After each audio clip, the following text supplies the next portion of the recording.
आनंदाची गोष्ट आहे। आग्र्याच्या लाल किल्ल्यामध्ये छत्रपती शिवाजी महाराजांचा जन्मोत्सव साजरा होणं हे स्वाभिमानाचं प्रतीक आहे। कारण हिंदवी स्वराज्याचा स्वाभिमान छत्रपतींनी याच किल्ल्यामध्ये दाखवून दिला। अतिशय क्रूर असलेल्या औरंगजेबाला न घाबरता त्यांनी सांगितलं, मी पण राजा आहे आणि राजासारखा व्यवहार माझ्याशी झाला पाहिजे, मी तुझ्यासमोर झुकणार नाही, हे सांगणारे छत्रपती शिवराय होते। आणि त्यानंतर त्यांना कैद केल्यावरही त्या कैदेतनं सुटून पुन्हा स्वराज्याचे सर्व किल्ले पुन्हा जिंकून स्वराज्याची स्थापना करणारे छत्रपती शिवाजी महाराज यांना या ठिकाणी मानवंदना देण्याकरता आणि त्यांची जयंती साजरी करण्याकरता ही अतिशय उपयुक्त उत्तम अशी जागा आहे।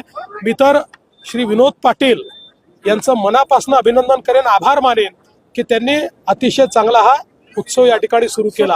आज एक विनंती पण मी केलेली आहे उत्तर प्रदेश सरकारला की ज्या म्हणून जे काही घर आहे मीना बाजार, ज्या ठिकाणी महाराजांना ठेवलं होतं त्या ठिकाणी स्मारक करण्याकरता ते उत्तर प्रदेश सरकारने आम्हाला द्यावं।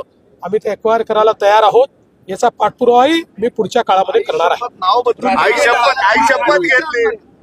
मी एवढंच सांगितलं, मी म्हटलं एकदा तिथे स्मारक होऊ द्या, आई शपथ घेऊन सांगतो ताजमहालापेक्षा जास्त लोक हे छत्रपतींचं स्मारक पाहायला